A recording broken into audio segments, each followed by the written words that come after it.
Hi, my name is Thomas Kwaka Omollo. I'm the Ambassador Consul General for Kenya in Los Angeles, California, handling 13 states on the west coast of America. And I run the consulate here in LA on 3550 Wilshire, and we are happy to welcome any Kenyan and anybody out there who would like to have an interest in Kenya, work in Kenya, or just to know what Kenya has to offer.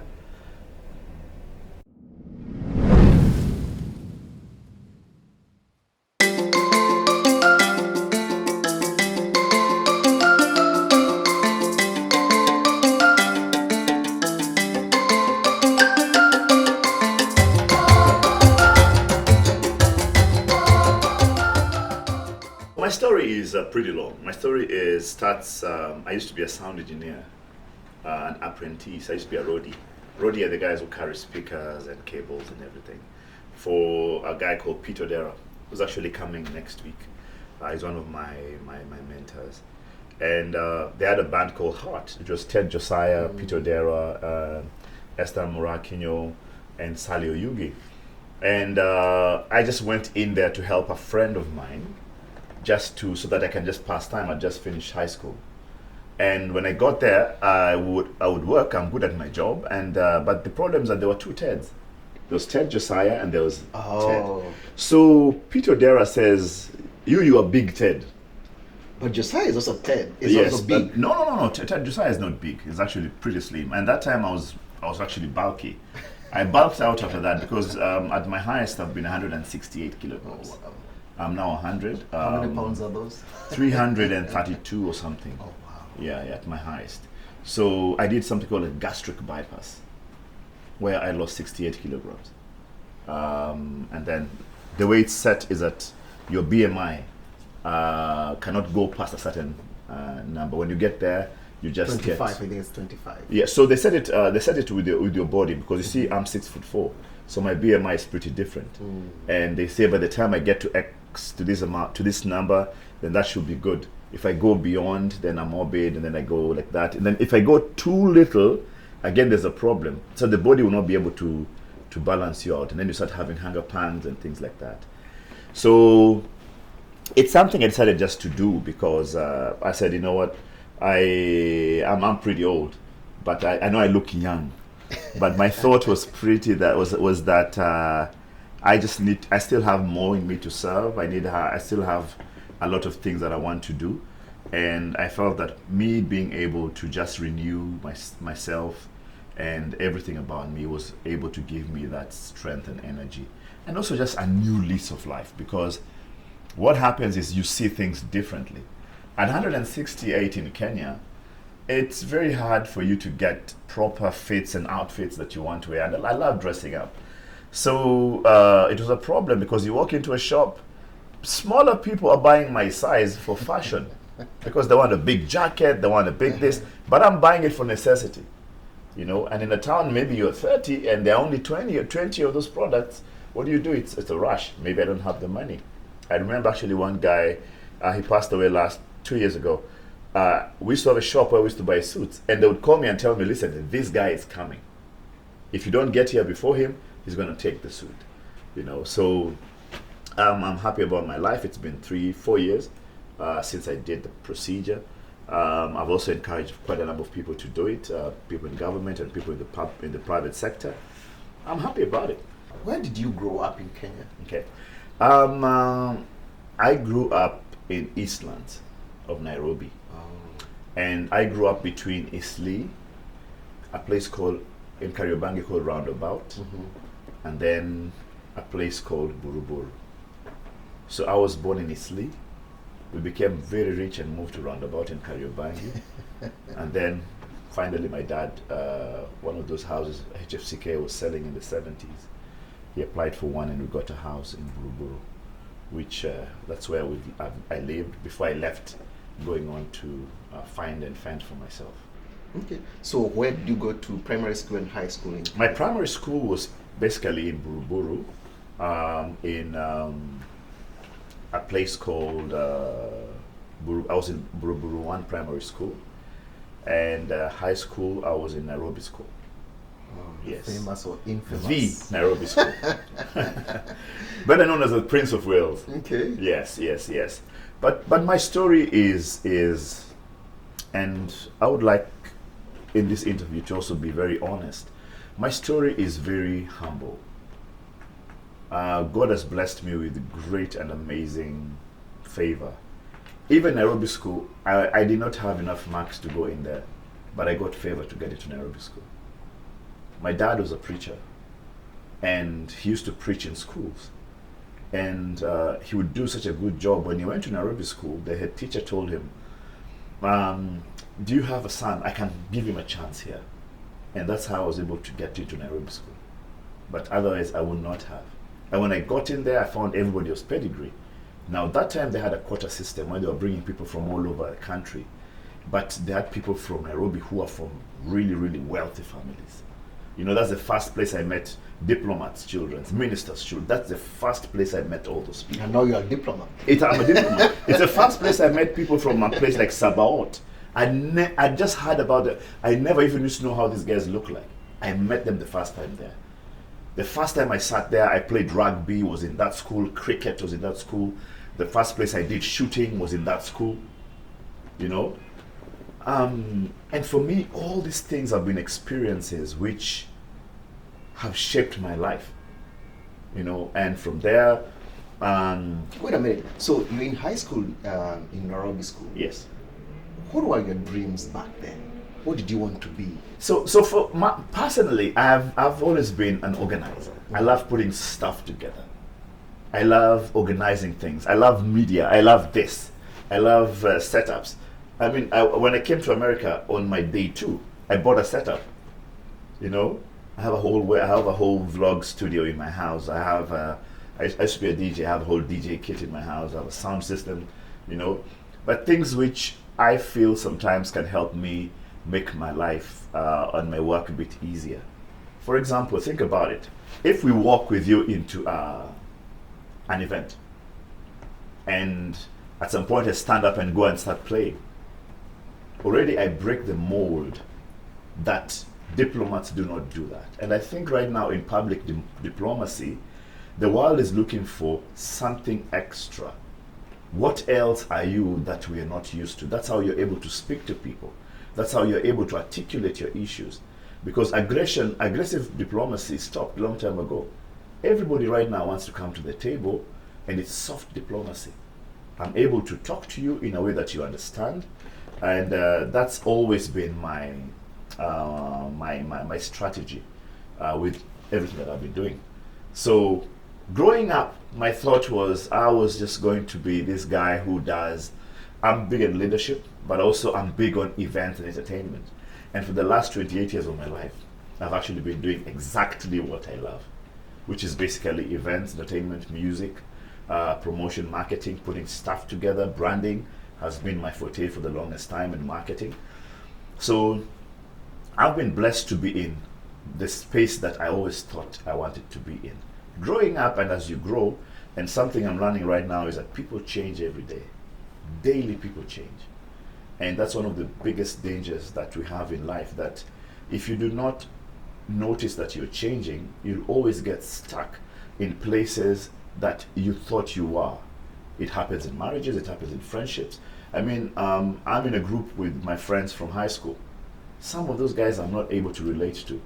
Some of them I am, but some of them I can't. I have friends who are my great friends and we've done great things with them. But every time we meet, I'm like, we're not on the same page, you know. Even if we're doing the same things, I feel like we can't really be able to merge it. And so those are the things that have influenced my life as I'm growing up. And every new step, I see something different. Every new step, I see something different. So 28 years in the entertainment industry. Yes. And still growing. Yeah. I talked to Christian Logomba, and may his soul rest in eternal peace, about 6 or 7 years ago. Yes. And one of the things he mentioned was like you gave them the big break Yes. that they wanted. Yes. I've read about other musicians Yes. in Kenya, they've kind of mentioned your name. Yes. So it kind of seems to me your name is like, it's spread all over Yes. the entertainment industry Yes. in Kenya. What does that make you feel in terms of your impact Yeah. on the music scene? Well, number one is I feel blessed that I've been able to touch so many lives. And sometimes I don't know how much I have until I meet people who go like, oh, you did this for me, you did this for me. I've met people who go like, oh, I came for that show and you actually asked me to come on stage and speak. And when I spoke, you told me I wasn't good enough to go and work. But I went and worked on myself and I came back as a better person.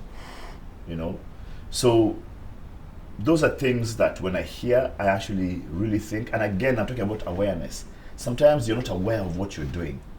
You might just be hosting this interview, but you're not aware that you're actually writing history.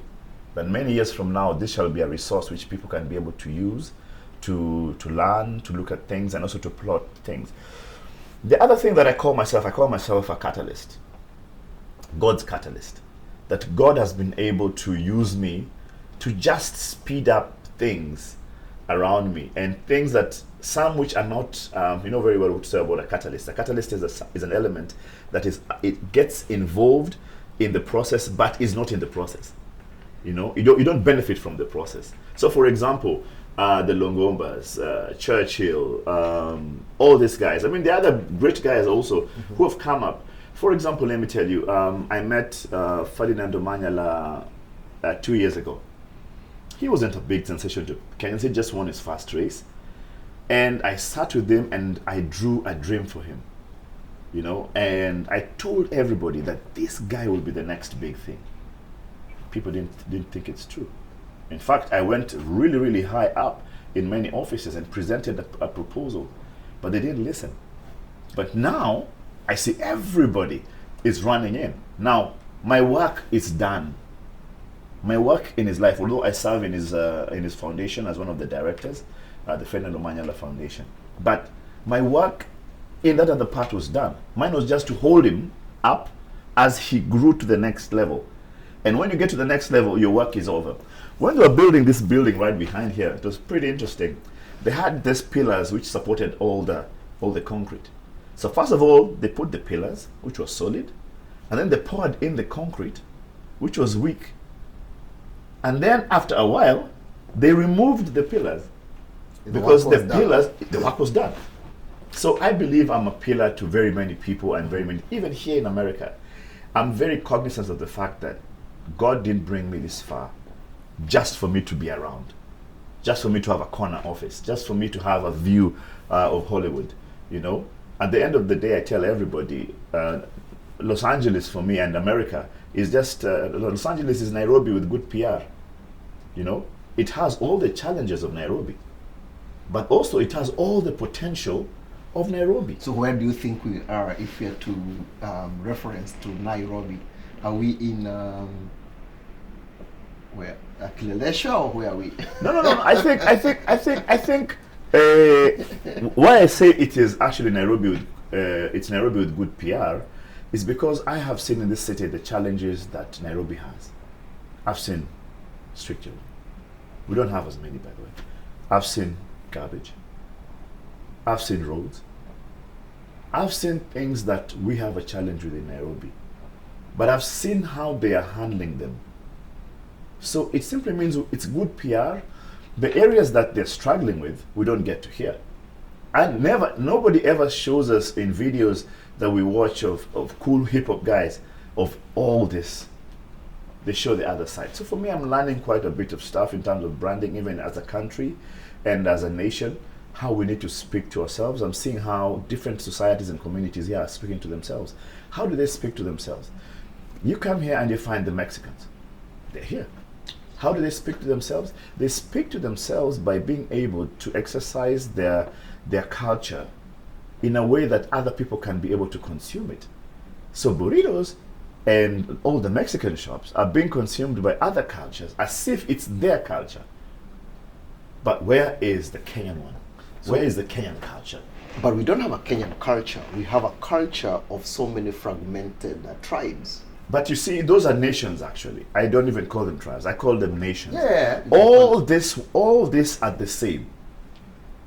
how can we be able to show what we have? Think about it.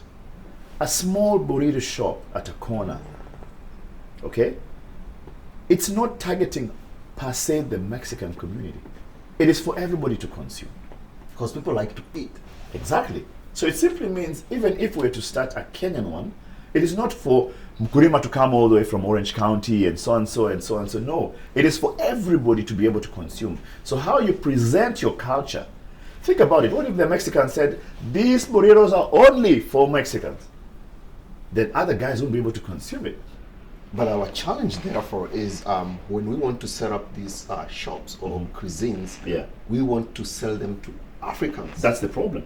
That's the challenge. Yeah. And so Even our music. it's how, again to your point, Yeah. how we present Yeah. our culture, Yes. our cuisine, Yes. our ways of life. Yes. And telling these other international people, Yes. hey, you can have a little bit of Yes. our good things. Yes, yes, yes. So The African culture to visitors was that if a visitor comes to the house, you never ask him what he wants at the beginning. That's an American culture. The Kenyan culture is you knock the door, I welcome you, you sit down, I offer you a cup of coffee or tea, or I offer you food if we're eating. After you have eaten is when I ask you, what brings you here? It was a way of us welcoming and for us to be able to share what we had. But when we circulate it the other way around, that we want to find out what do you want first, then we lose the essence of the welcome. In America here, I can't just show up at your house. Even you, Mukurima, my friend, I can't show up at your house.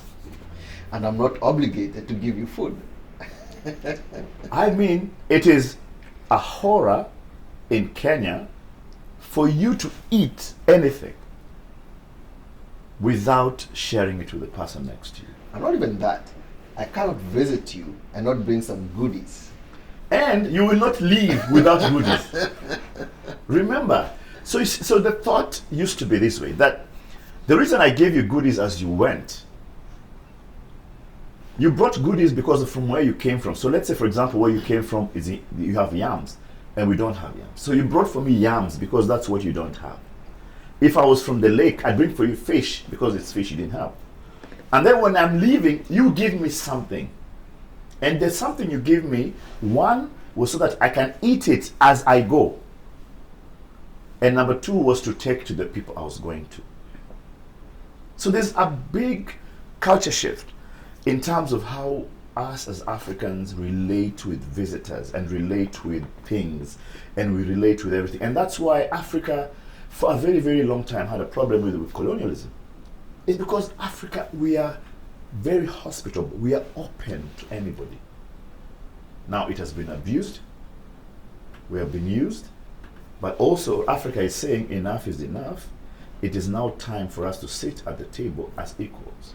But let me ask you, how then do we package our hospitality and sell to, or give to people who want to visit Africa or Kenya? Mm-hmm. So one of the things I learned when I came to America, I went to visit a studio, and I was having a chat with everything, and I was playing music for this guy, and he listened and he told me something very amazing. He told me, Ted, you know what the problem is? He told me, you need to be an outsider with an insider's view. You see, if I come from Kenya, my mind is covered how people will consume everything. Yet, I know very well. For example, I've started doing this whenever I'm invited by my friends to the neighborhood where I live, is we make a small Kenyan dish and present it at the table. So while they're having their pies and other things, but there's this strange dish here, and when they taste it, they were like, we love this, what is this? So right now I can tell you the things that they like. For example, it's very hard for them to consume ugali. Why? Because they look at ugali as a bread. You see, for us, ugali is not a bread. You can't eat it independent of the stew. So they try and consume it separately. And that's why they find the taste, there is no taste. It is almost like cornbread. Okay? But they don't get the taste in it because it doesn't have something. There's some zest which is not there. Now, when we eat their food, we find that their food is bland. We say like, man, this meat, there's no taste. This fish doesn't have taste. You know, I think even if we start a Kenyan restaurant or anything, the target market, we can lend the name to Kenya, but the target market, the key target market needs to be the international world. Who else can be able to consume it? Which means some things you might decide to, for example, KFC in Kenya tastes different from the KFC here, simply because of the spices, because of the palate. Okay, so I think we are able to show and showcase our culture and our foods, our culinary, everything in a very, very easy way. Every event that we go to, food trucks. Let's have a food truck. Let the food truck run around this town. We know the places where people go to. Let people be able to experience it and have it at the top of their minds. The reason that you know McDonald's is because one day you tried, you heard about it, you tried it, now you call for it. So same way. Let's brand our products. Let's have a brand called Kikwetu, you know, and it's a shop. Everybody can't say Kikwetu, so they'll try and. But there's a restaurant here with a German name with a W. Yeah. But it's still here. It's been existing. Yeah. You know, we have all this. We have Korean restaurants and Mexican restaurants with hard names that people catch up on. So that probably will need to be the plan. And when you get in there, you'll have the best coffee experience in the world, which is Kenyan coffee. You'll have the best tea experience, which is Kenyan tea. And right now, even our teas are being made with value addition. We have flavored teas. You know, we have straight teas. Teas that people are able to consume. Inside there, you'll find our breads, you'll find things that are uniquely Kenyan and can be consumed there. But the standard has to be the same, and the quality must be the same everywhere. So, part of the way, I've been in the coffee space for a little bit, and one of the ways in which we can help our farmers is like getting, coffee and the tea in some of the popular stores in America. What is the role of government in helping people who are interested in that conversation in terms of like getting into, because it's not as easy as it sounds to get into some of these stores. Yes. I think one of the things that has happened for a long time is we have had the willingness to bring in our products into the various spaces, but we've not gone through the prerequisite requirements of those countries to present the products. So for example, if something needs an FDA approval, it needs an FDA approval. You might have it in the AGOA treaty or in the AFTA treaty, Africa Free Trade Agreement treaty, but it does not fit the standard and the quality. So we are reverse engineering this, and meetings are going on right now to see how can we standardize from source. If the rule here in America is farm to fork, whereby we must be able to tell how was this vegetable, where is the seed from? And then the seed, how was it planted? How is the soil? What water was used on it? If we are able to track that, then it should be very easy to bring everything here. So we are reverse engineering the process, even in Kenya right now as we speak. And we've had some good success with some of the products coming in. But for coffee and tea, because they are already here, and for traditionally we've had buyers and people who've been bringing it in bulk. I think it goes again to that whole thing whereby government sits down with the private sector and says, we would love to set up, for example, we have Java coffee in Kenya, okay? Or Ketepa says, we want to set up 20 shops in America to sell our coffee, our tea, but they're franchises. So we get people to run them, but we supply the product. Then that actually works really well. I think what happens with America is people get here and everybody settles into their hustle. So the doctors are happy to be doctors, the teachers are happy to be teachers, and then we don't have the businessmen who came here just for business and for that particular thing. So people get here, they get to healthcare, they get to tracking, they get to other things, but people don't stay this long thing because it's not what they came here to do. Can a Kenyan living in America, in California, partner with the government of Kenya to open a restaurant that is Kenyan themed, selling Kenyan coffee? What would that kind of a relationship take? Okay, so understand number one, the role of government in enterprise. The role of government is to facilitate their people to be able to achieve and to do business really, really well. So if that is able to be done, then governments, what they do is provide the necessary support. So the first thing we're doing, like for example, for people like you, is we have this meeting with the Trade Department so that we can clear all those backlogs you've been facing to bring in coffee.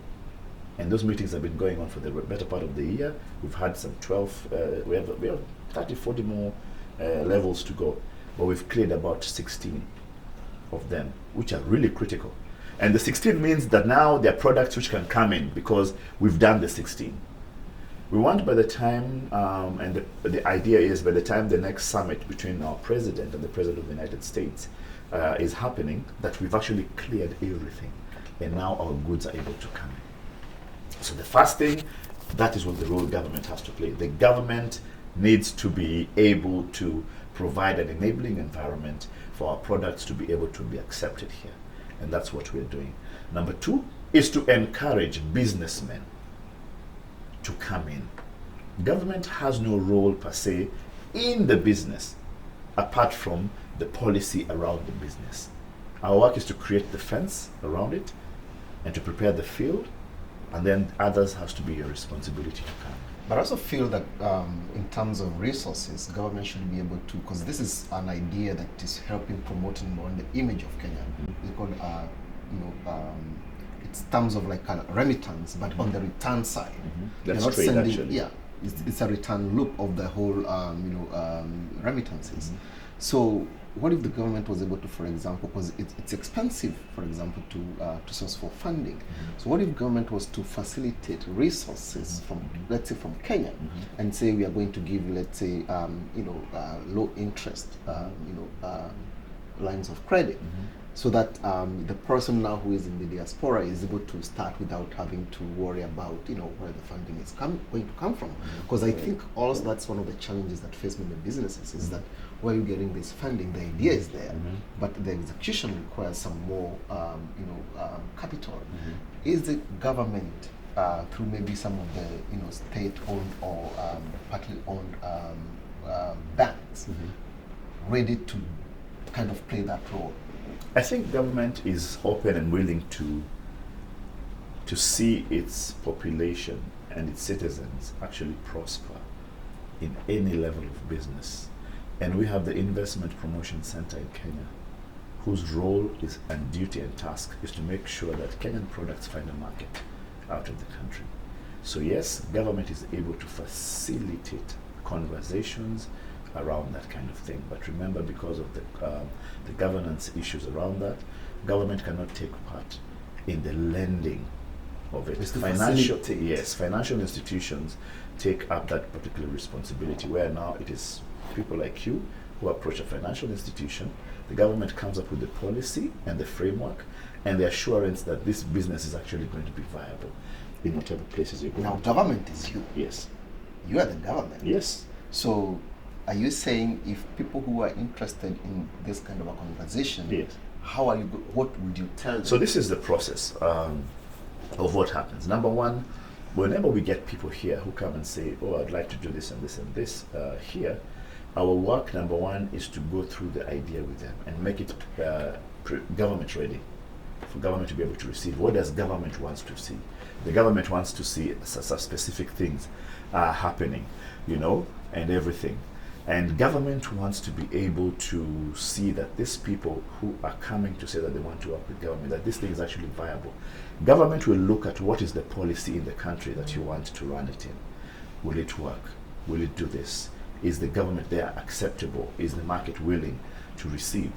And then government moves on to the next thing, which is basically saying, we have a Ministry of Trade. We have a trade ministry. And the trade ministry wants to sit down with you. So we move you to the trade ministry. And they sit and try and understand, what is it that you want to get from Kenya? How do you want to get it? What are the necessary processes, okay, for you to be able to get there? Because we've said the end result is that the Kenyan goods are in this store.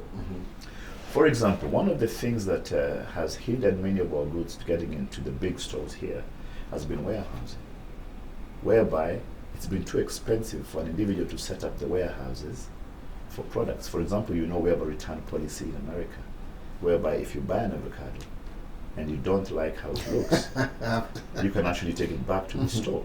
We don't have that in Kenya. So what does the system want? That we set up a warehouse that if the big store picks up your product and their returns, they can bring them back to an area. Now, if we're in Kenya, what will be, if they bring back 20 avocados, what will that look like? There's insurance which needs to come on the product in case anything happens, liability. So we're reverse engineering everything to make sure that the product is secure, the licenses are secure. When we get here, the government is intending to put up 7 warehouses to help the Kenyan people who want to bring in products. So of course the warehouses are set up, and it means that we already have the goods coming in. So it's a warehouse system which will be run here by Kenyans, not by us, not by government. And then routes to market. It means that the product has been FDA approved. It's in the market legally. If anything happens, the framework is already there. So that is the process that we're following right now. But yes, government is interested. If there are Kenyans out there who feel that they want to do business here, government is open to listen to what they have. And I want to assure you that there's already a very, very good pipeline that will not slip away in the cracks. We shall be able to take you and walk with you to the end of this particular process. By the way, why is the government embassies and consulates always broke? I'm not person. Well, I think it's not that we are always broke. Number one is the issue of priorities, because it's about priority funding. What exactly are you putting your money in? And then number two, you understand that there's a worldwide crunch, and gone are the days when diplomacy was a golden card being flashed around and a lavish lifestyle, bodyguards and everything. Everybody went back into an austerity. All missions that I know actually having austerity measures. Why? Because you want to make sure that the taxes that you're receiving from the people are actually being utilized properly. So for example, if we were going to spend 10 million a year on a bodyguard for Big Ted, we don't need that. America is a safe country. The American government assures me of my security, whether or not I am a diplomat. By the way, do you get FBI or CIA protection? No, you came here, I'm alone. There's nobody here. Yeah, there's nobody here. I think gone are the days when and in many cases, I think the responsibility of the security is now on the country. That the country assures you. The host country. Yes, the host country assures you of 1, 2, 3. But of course, we have our rules and regulation. You won't find me in Skid Row walking around there just trying to be happy-go-lucky. You won't find me in any place. There are places that you're advised, this particular area, this and this is what may happen. Don't get involved. You won't find me in a place. I want to go to Compton and hang out with those guys there, but you will not find me there just roaming around and trying to listen to hip-hop music and just being crazy.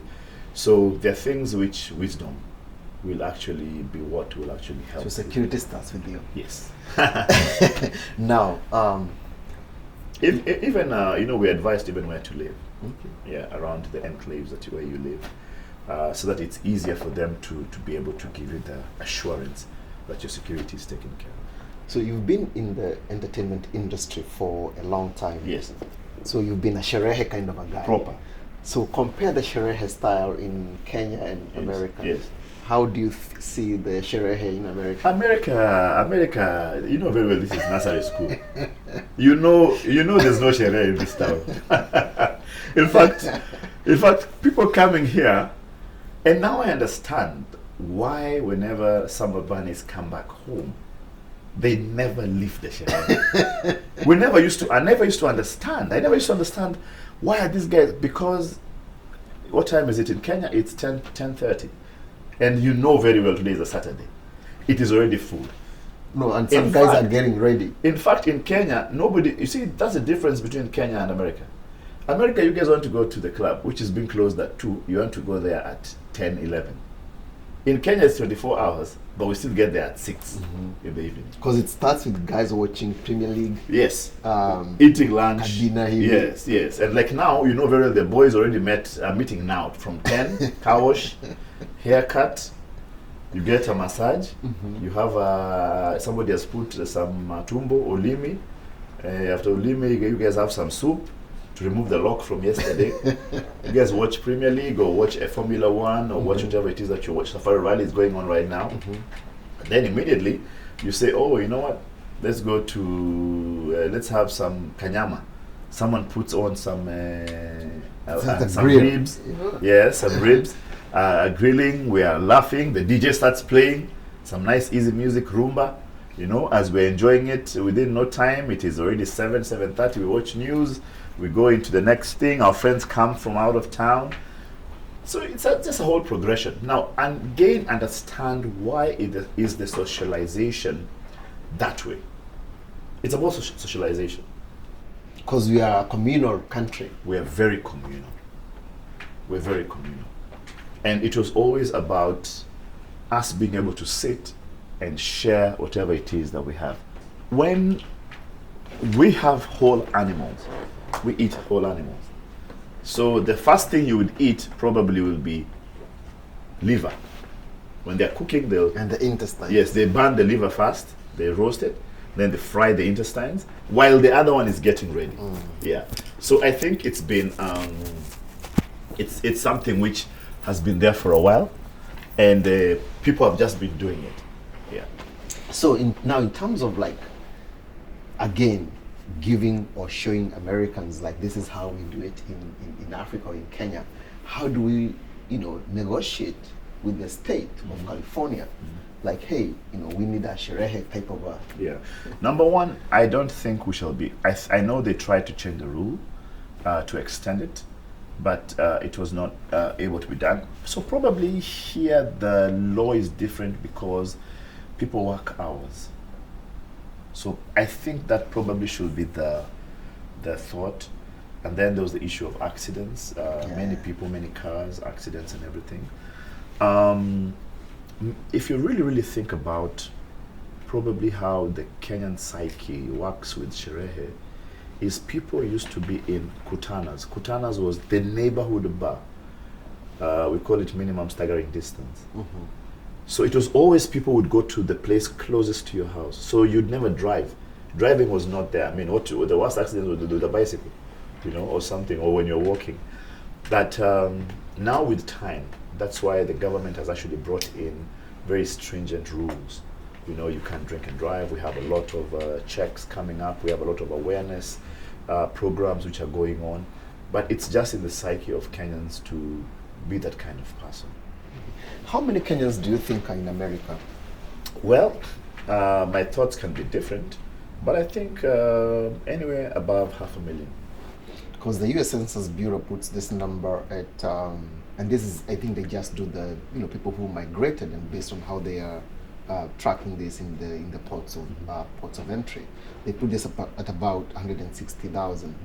But also given, for example, last year, people are voting, and I think in LA, less than 1,000 people voted. Why do you think Kenyans, based on your experience, kind of stay away from? Well, I'm still trying to understand the psychology of the Kenyan mind here in the diaspora. Number one, of course, there's the whole issue that this is probably the first time that we allowed people to vote. So we need to really, really, number one, push a lot of awareness. Number two was distance. So for example, this was a voting station, but somebody needs to come from San Francisco, 6 hours away by road, or 2 hours by flight, for 45 minutes, sorry. Or somebody needs to come from Seattle to come and vote here as a center. I think one of the ways that particular thing would work here in America and other diasporas will be to have it online, whereby at the comfort of your house, you are able to actually vote. Now, what will that mean? Number one, it will mean that the people who are interested in voting will have to be alive to the fact that they must now register. And that's a problem which we have. When we try to keep our databases, people here claim, some people claim they are right and say that it's my right not to share with you anything. It's my right not to give you my number. It's my right. So those that want to take part in the process, my thought will be that they must now give up that right and say that you are able to use my number, because I would assume this way: before we even start the thought of voting, I would assume that we have to have a database, and the database will basically enable us to know we have 400 people who are above 18. 20 of them are in Wisconsin, 3 are in Phoenix, 2 are in Seattle, 4 are in Utah, 20 are in San Francisco. And then we shall be able to apportion the vote, so that if it ever comes and San Francisco has 34, then you shall know that there's a problem. But how do we do it now if we don't have all these people registered under a database? So as of now, how many Kenyans would you say are registered with the consulate living in California? So we've gone into now getting the registration. We've not had a proper registration done here for a while. We've gone, you know very well, the president, Kenya Kwanza, promised to set up a special department for the diaspora, which we have right now, the State Department for Diaspora Affairs, which is run by the PS, Madam Roslyn Njogu. And one of the things that department is tasked to do, part of that is investments and remittances. But the other part is also for us to be able to create a portal where Kenyans will voluntarily register to be members and part of. But can you give like a certain number, like how many do you have right now? I would not be able to give you an accurate number, because I'm also told that there was a human resource flight where people left for other cheaper and more affordable states. But we are intending before the end of the year to do a voluntary census. And I'm traveling around the various states trying to get the communities to trust us enough to know that we don't want to use the data for marketing or for giving the IRS or ICs or anybody like that. This is basically our own data. But to do that, they must first trust us. They must trust that the Balozi is saying the truth. So I'm on a charm offensive, going around just making sure that people understand that we're not there for any other sinister motive apart from what the government wants to achieve. And I think this is there's always a distrust on government, and this has, I think, started like way back. So it's like people still have the PTSD of the Moi regime, and they're still kind of trying to find that balance in terms of like, do we trust this government? And what is the government's goodwill towards the population of Kenyans living abroad, in the sense of we have all these positions and jobs and what is it called, board chairs, things of that nature, but there doesn't seem to be an allocation and from government that says, oh, you know what, some of these positions will be earmarked for people living abroad, because if government is saying that there's a skilled labor outside, and we can tap into their expertise and their ability to see things from a maybe 360 angle. What is government doing to ensure that it's also including this community in terms of its development efforts? So that's a good question, because it's a thought that has been there for a very, very long time. The execution has always been the problem. Number one, because, and I go back to what I told you before about policy. You see, countries are governed by the constitution, the law, and then the constitution is set on policy, so that I cannot make a ruling, yet there's no policy to effect that ruling, because the person at the bottom needs to know how to effect it. So let's say, for example, we say we want an MP from the diaspora, yet the law says that he must sit in parliament every day. So how will that work? And he's here. If we say we want a board member, no problem, who's here? but the meeting is in Wajir. But they do virtual meetings. So I don't think there's a policy that says you have to be in person. So what has happened, COVID is what has helped us with this conversation. It was not there before. In fact, there's a lot of policy which does not have virtual meetings as a registered meeting. This just came the other day. It's COVID which has now taught us that we can actually effect virtual meetings. And you remember very well that the president actually hosted quite a number of virtual meetings during COVID for the cabinet.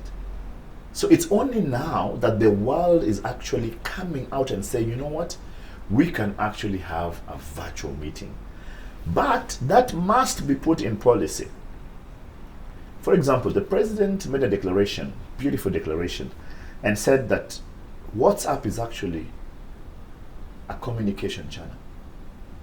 But how many companies have actually realized and actualized it and said, okay, WhatsApp is actually a memo. I can actually send a memo on WhatsApp, and it's taken as a official channel. So we'll need to go back to our policy documents and make sure that we include that. We include technology, because it will change very, very fast. Very soon we're going into AI, which simply means that I can actually still be AI right now. Actually be in the board meeting, virtually in the meeting, and I'll be able to turn and talk to my colleagues.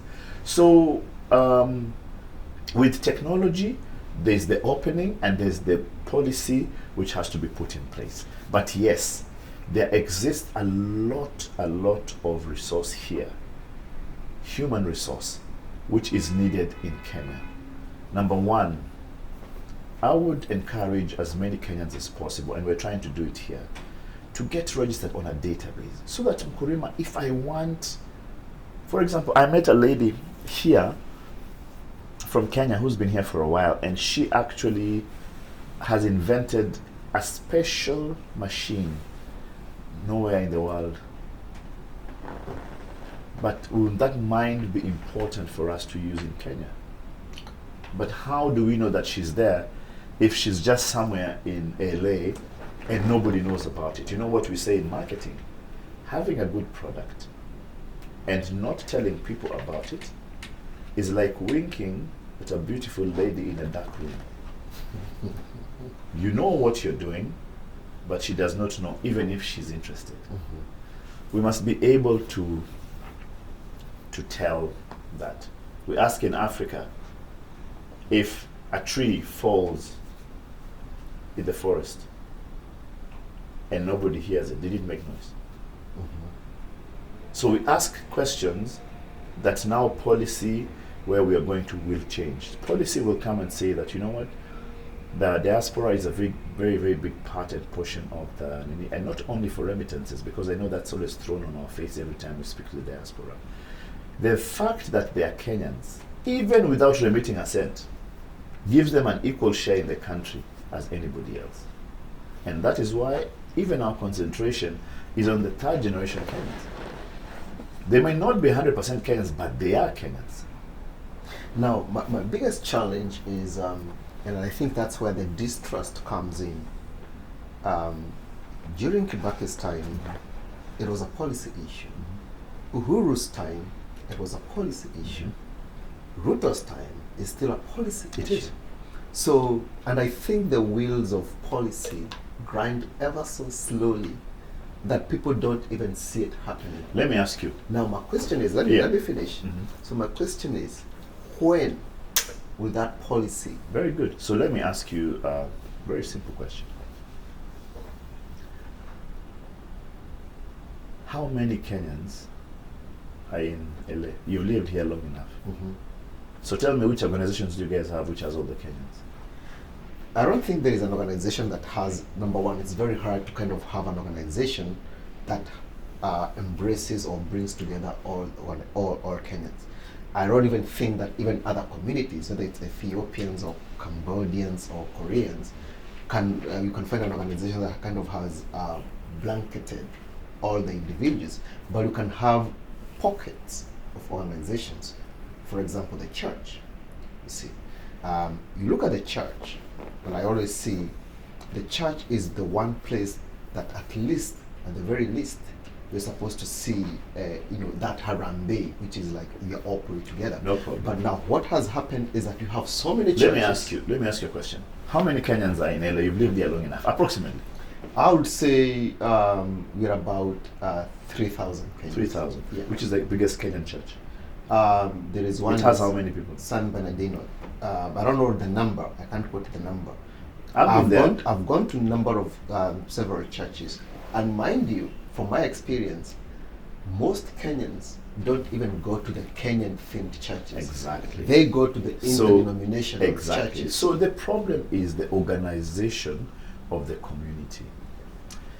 For example, there was a thought the other day, a couple of people saying, okay, maybe this is an idea. Hey, we need to have a representative from the diaspora who's chosen to go and sit in parliament, representing. First of all, the constitution doesn't have that. So we'd have to change part of the constitution policy again. Number two, how many people is it representing? If he's told, produce your people. You know, if you go to Makadara constituency, the MP is able to say, these are my people, this is the ward, this is the ward. How have we set up the diaspora to be able to absorb this thing that we want from government? I think at some point, we who are in this leadership will need to be able to call our people together. Because you see, it's unfortunate. If they choose you, Mukurima, for example, and a group from San Francisco say, we don't know that guy, or we don't want that, we want our guy from San Francisco. How shall they choose this guy? How shall we choose these people who we are saying? Will government say, okay, this is an open request for proposal, if you want to serve, please come. So we must organize ourselves into units and then escalate the unit to a place that we are able to engage with government. Unfortunately, we have some work to do. It's not as easy as you think. It's a good idea, but I can see what we need to do so that now we get government to sit down and say, listen, government, we are X number of people. This is our database. This is what us guys are doing. This is our core competencies. This is how we want to get involved in that. It's a work in progress. We have a new department, State Department. The first thing we started doing to show that we're actually serious with the diaspora is we did a consultative meeting with the diaspora where we received an array of complaints and requests which people have made. Number two is one of the things people said, let me just show you how serious we are. People said, for us to register on eCitizen, we must have a Kenyan number. Why? We changed it. Immediately after that, we changed it and we put in your email address, which means nobody has an excuse not to take a passport. But I want to assure you, Mukurima, right now, there are Kenyans who still have never, ever bothered to even take it. But also, it's a problem of, I'm not going to call it a problem, but it's also like a gap in communication. Because how does the consulate and the embassy communicate? Again, I come back to you. Has the community set itself up in a way that we are able to communicate to everybody? Because how will I know where you are if you don't want to give me your number? But you see, I want to tell you a challenge. I want to tell you a challenge I have here. I have a book which people register. We tried sending out a message last year. There were 2,000 people. Half of the guys have blocked us. It bounced back. And I can go bring for you the book and I show you what emails guys write. Some of them they make up when they get to the reception. So how shall we communicate to these people? You don't have a KBC here or a Citizen TV which I can be able to go on and talk to everybody. I can't force you to get the information. In America, when Americans leave and go to Kenya, it's a must for them to register with the American government. But there are Kenyans here who their passports expired, have never, in fact, yesterday, and it's my friends, it's your friends, it's people we know, it's people we don't know, who make strange phone calls and call me and tell me, Ted, by the way, is that the ambassador? I'm stuck at the airport. These people are saying I should. I'm like, okay. Were you traveling with, yes, I have an American passport, but where's a Kenyan passport? It expired, but I'm Kenyan, I'm like, but the law is very simple. The law is clear. Yeah. You know? So I think we have some work to do. It will need people like me and you, Mukurima, to actually try and rally together our community. It will need leaders. For example, one of the things I'm trying to do is I represent 13 states in America. One of the things I'm trying to do is to actually get a representative for every state, which again is crazy because you know it's broken down in different nations. Every nation in Kenya has its own group. But what if we got one representative in every state? And then the representative under him has all these nation groups. The nation groups govern themselves. He's only a communication channel. And it goes down. Now, for the churches, what about the pastor who has come here himself and renewed his passport, but his people have not? Do they make announcements on Sunday? It is the prerogative of the pastor to be responsible, to make sure his people, the same way he's preaching about Jesus, he can preach about the embassy. No, that's what I'm saying. Is the linkage between the government and the church? Because I see in my side, on my side here, I have a very good relationship with the pastors, and I go to churches. Even tomorrow I'll be in a church. Every Sunday I'm in about 2 or 3. Today I have 2 functions for Kenyans. I will make the same announcements. I've been with you in events, in functions, even last Saturday. And I want to assure you there's still people there who have still not done anything. Even the Zoom meeting we were in yesterday for the Kenyan parents to Kenyan teens, one of the leadership has never come to renew. Yet they tell me, hey, we want this, we want that. So when I make the announcement, it's very understandable. And everybody says, yes, we want this, we want that. But how many people come? You know why? Why? As the scripture says, it comes from hearing over and over. That is why as long as I'm here, I will not tire, Mukurima, to speak to Kenyans about the things that they need to do. I will not tire to have an open door policy whereby people can walk in here for help. My number is in the public domain. I'm called by people I don't know. I never ask you, how did you get my number? I called an American guy yesterday. I was given the number by the secretary. And the first thing he asked me is, how the hell did you get my number? I don't know you. Now, where we are from, I cannot do that. Whether you know me or not, I'm meant to actually honor that particular process that we have. So we have an open door policy here. And we are happy to serve people. I'm happy to come out to any event.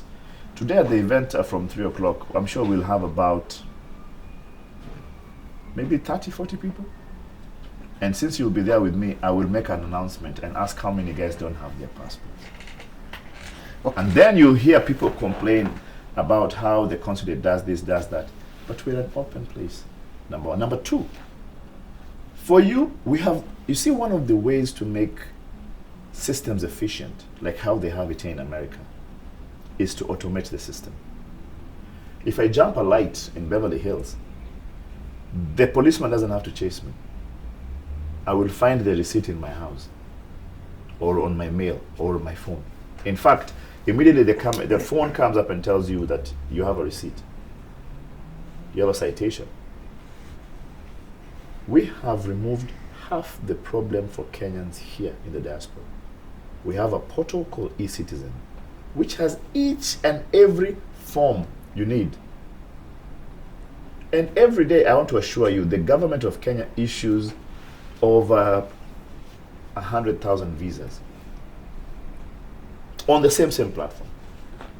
So somebody telling me that I've tried it, it's refused, is not being honest, because there's somebody in Pakistan who has gone on the system, registered, applied, and has his visa. So if I don't have an ID and I apply for an ID today, yes, how long will it take for me? So our processes is for an ID is 4 to 6 weeks, for a passport is 6 to 8 weeks.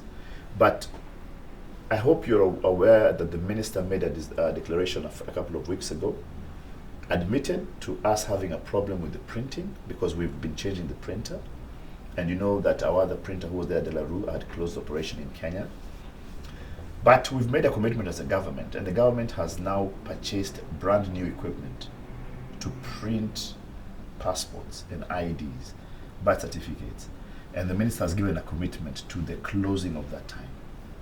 It used to take 6 to 8 weeks. He's given a commitment to up to a month for you to receive. So why doesn't the embassy print the passports from here? Because the constitution of Kenya is very, very clear.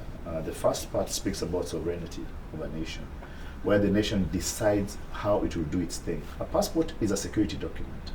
And the government, until it feels it's comfortable to actually outsource it, it will not. Number two, it is also a means of employment to Kenyans out there in Nairobi or wherever it is that they print the passports, who are working in those presses. By us moving it here, we decentralize it. Now, while it may not be a big number, but the volume worldwide is a big one. How many Kenyans are there everywhere? 57 million, 58 million. I think it's important for us to keep it there, but to have an efficiency of service to make sure that it comes up on the other side. Good. I read an interesting statistic the other day about, divorce rates in America. U.S. Census Bureau says that it's close to about 40% amongst Kenyans living in America. As a family man, what do you think is the reason families are disintegrating in America amongst Kenyans? So number one is, it's not only, I think, in America. I think it's a worldwide phenomenon. Number one, because the standards changed. You know, it's like I played rugby in the 90s. We had a type of tackle called a plant, where I would lock your legs at the bottom, and it was allowed for me to plug you into the ground. Because of injuries and the way the game changed, they actually removed that particular thing, and it's actually a foul, a technical, if you do that. So now the game which is being played now is much, much different. It's almost like touch. So you tackle, but the tackle is looked at differently. The world has changed in terms of the social formation, and there are a lot of things happening. The world has changed in terms of the hierarchy, the social hierarchy, where the man used to be the provider of the house, the sole provider. And even if the woman worked, she would still come back and give it back to the man. The world has changed in terms of social preferences. We now have different forms of social preference. LGBTQ, you have people who have different forms of acceptance of how they want to live their life. The world has changed in terms of religion. Then, where we grew up with Jesus Christ and God was the ultimate decision, and you could not even try and answer anything. The world has changed because now people are agnostic, people are atheist, people believe in beings and other things, people have gone into mysticism, people have gone back to their traditional beliefs and everything. The world has changed because even the way the social acceptance of different modes of living, we now have in this country free thinkers who say, oh, you can have swingers, you can do whatever it is that you want to do. And then also the world has changed because I think people have options. I believe that way before there were fewer options. For example, Mukurima, your wife would leave, and where would she go? The fact that she left you was already an embarrassment, not only to her but to her community. And for you as a man, the thought will be, how can you dare let go of your family? That is impossible. No, but back in the day, the man would have more than one. So one living. So you see, those are the things now which the society right now does not accept. But I'm talking about specific to the Americans. So we have to look at where we came from, where we are, and where we are going, because that informs everything. Our minds, Mukurima, me and you grew up in a totally different setup, where the man was the ultimate authority of the house. But you're living in a society with a social acceptance of the woman being the authority, either because of substance or because of the acceptance. The law backs up the woman. So of course the man is emancipated. So what do you expect and I tell this to very many people, there were Zays, me and you, there were Zays who, when we sit with them and you eat mbuzi, if you dare tell them that your wife spoke back at you, they will actually give you a tongue lashing. But they're not living in our society now where we can be given the tongue lashing. So I think there's a clash of cultures. We have brought this Kenya, and we've come here and found there's this America.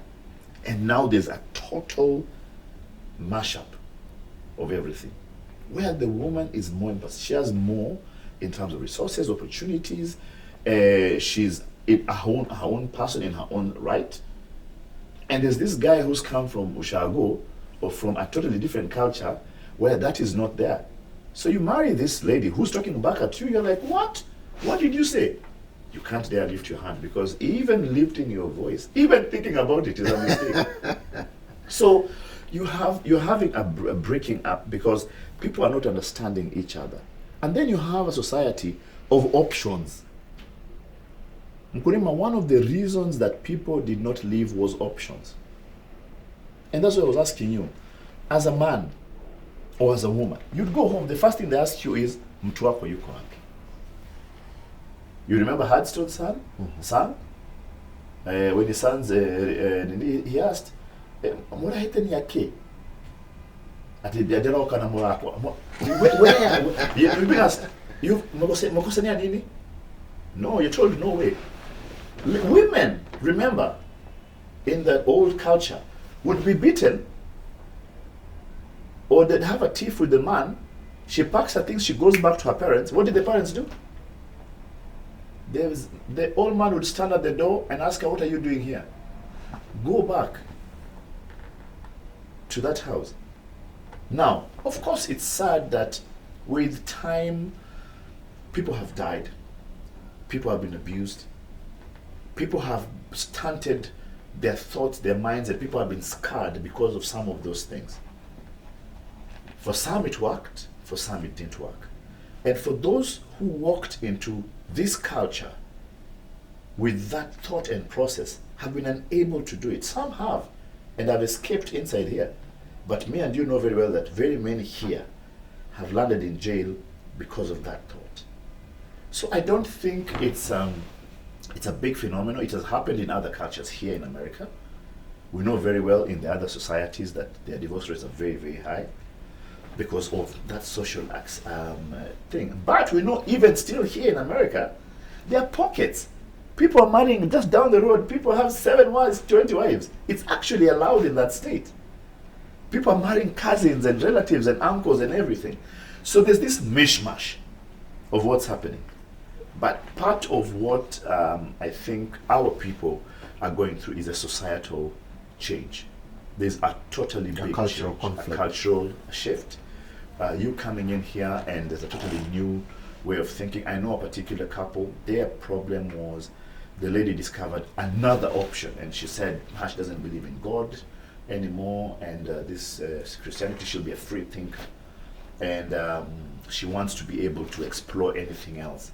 The man could not understand that. He was staunch Christian. He's like, he was about to, if you're Muslim is worse, you can't even imagine it, but you're still bound by the laws and rules of this particular place.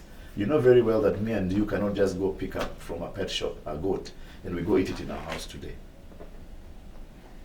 While slaughter. In Kenya, we just slaughter that thing in the compound, first in the backyard, and we move on with our lives. So it's people have come, we come in here, but also there have been people who have made it.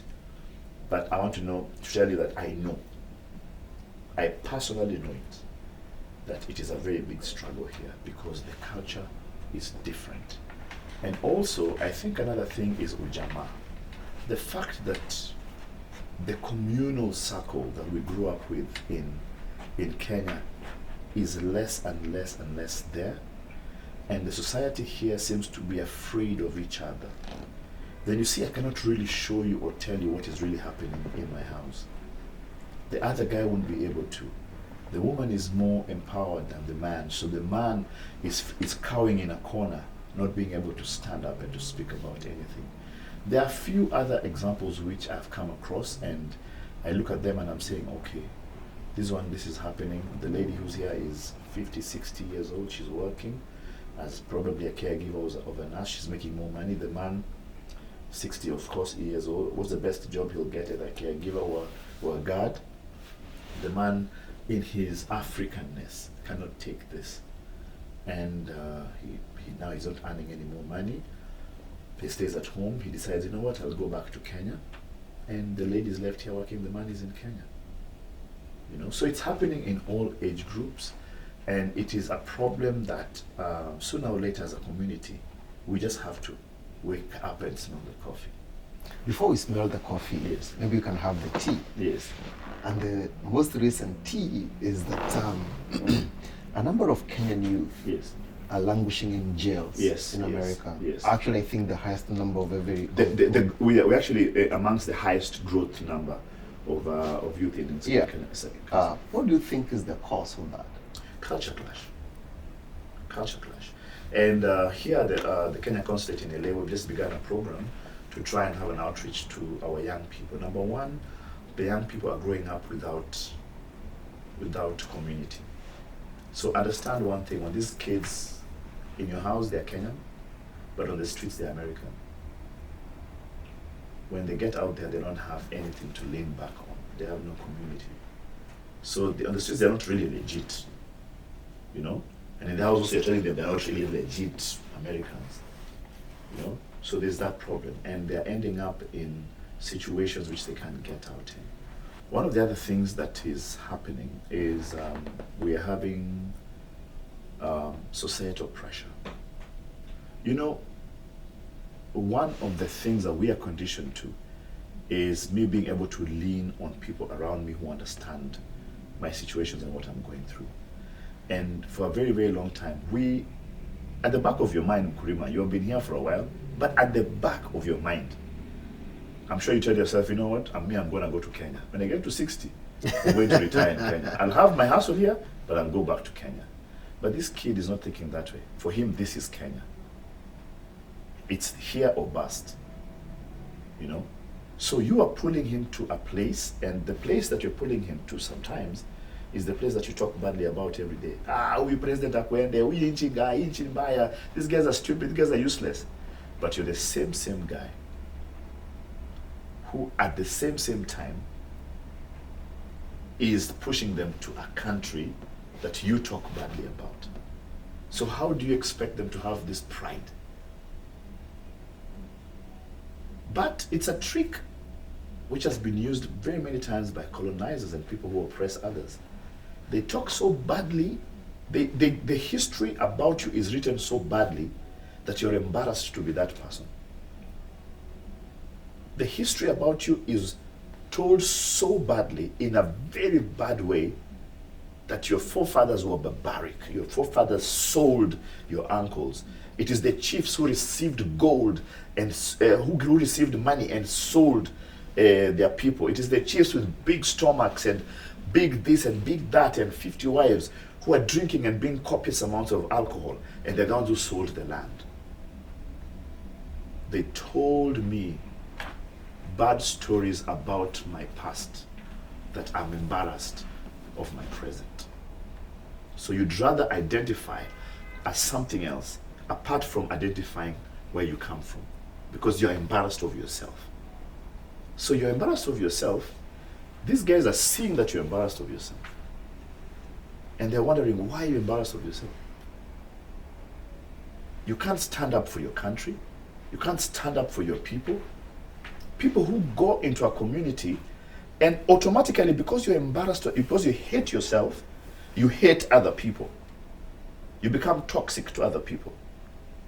So Mukurima, what happens is you now become the person whose joy is seeing your fellow Kenyan fall.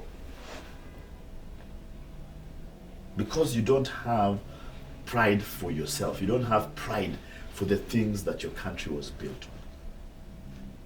And it's been there for so long. And what did they do? They pitted us against each other. They told us bad stories and pitted us against each other. Number two, the nouns that have been used to identify and to explain who you are have always been negative. The dark continent, backward Kenyans, barbaric Africans, poor, third world, fly field, third world, underdeveloped. So everything that was talked about you, including our religion, was always wrong. We worshipped gods. We never worshipped anything. So the structure of the history was so that in future, if your child ever hears it, your child will hate what you are. I mean, we have the black movement, but we even have people who now are saying, listen, I'm not African, I'm American. True, but your heritage is African. In fact, let me jump to another story before I come back and finish that story. I do not believe in DNA testing. I believe it's one of the biggest hoaxes of the century. Again, it's something else being given to you to try and give you a perception of something that is not. Do you know why? Mukurima, before the white man came and divided Africa, what was the name? There were no borders at use. There was no Kenya, Uganda, Tanzania. Why do we have Maasais in Tanzania and Kenya? Why are Turukanas in Somalia? Why are South Sudanese in Luo? What the record says is that we walked from different areas, which means there were no borders, which means there was no country called Nigeria. There was no country called South Africa. There was no country called Kenya. It was just one big landmass, which we can name it as Africa, but it was called something else before. And not what the white man called it, what we called it. So let's call it the land of plenty. Mingi had all these nations who lived, fought amongst each other, but came and lived together. And then when they came in, they are the ones who decided, we will break this thing this way, and then all of you 47 tribes will now listen to one person. And that's why it's hard. Because my nation never used to be ruled by your person. Your person never ruled the other person. So that's why it's hard for that to happen. And the jailing has gone on for a long time. While we are under one flag, but we are different nations. Mm-hmm.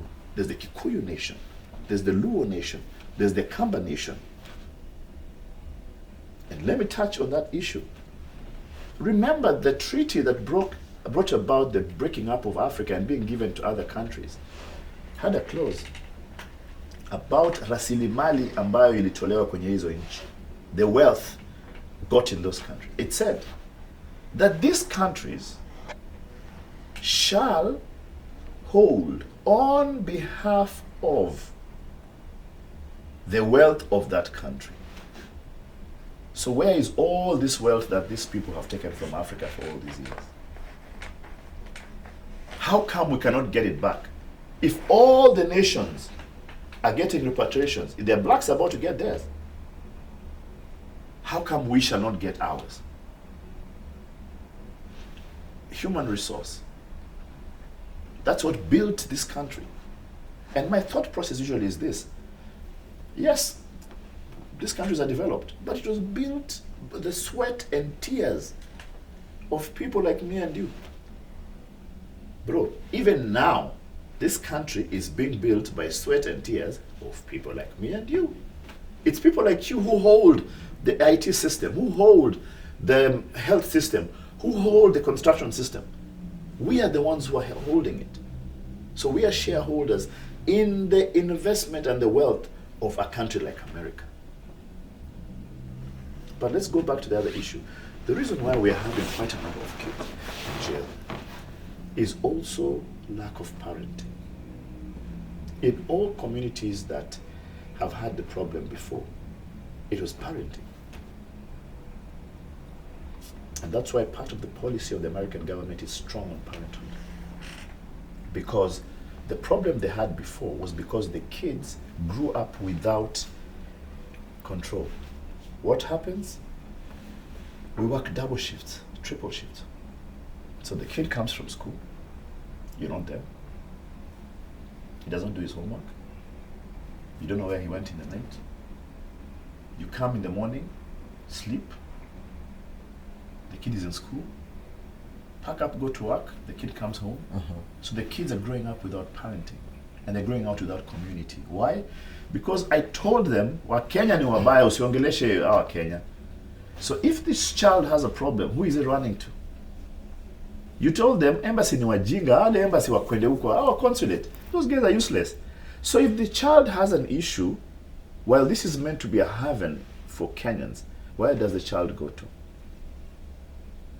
So I think at some point, a few of us will look inside and say that we intend to raise communities that are solid, and that your child can run to me, my child can run to you, my wife can come and tell you, as wazee, please do this thing for me. How do you, as Big Ted, want to be remembered? I must be remembered as somebody who, every time was given an opportunity, I gave it my best. And my best may not be the book best, but it might be everybody. I want, by the time I'm finished with my tour of duty here, for guys to go like, you know what, we had a consular here. This guy knew what he was doing. This guy brought the community together. This guy made sure that, for example, one of the things when I came here, I decided to do was a charm offensive. How? Make sure that the community knows that they have an ambassador who is interested in them, who is willing to listen to them, and who is available to them. Now, availability does not mean solution. I might come to you that even me, I'm stuck with the same thing that you want. But if somebody just knows I have somebody who can listen, then that's step one. We are one up. Step two will be for us to sit together. Like the Bible says, let's sit together and reason. Number two will be to say, hey guys, we have this problem. What do you think we can do?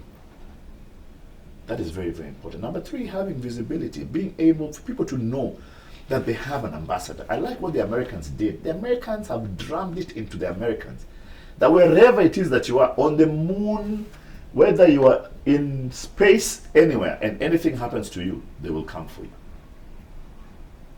That needs to be what Kenyans need to know. That they have a consular who, wherever you are, he'll come for you.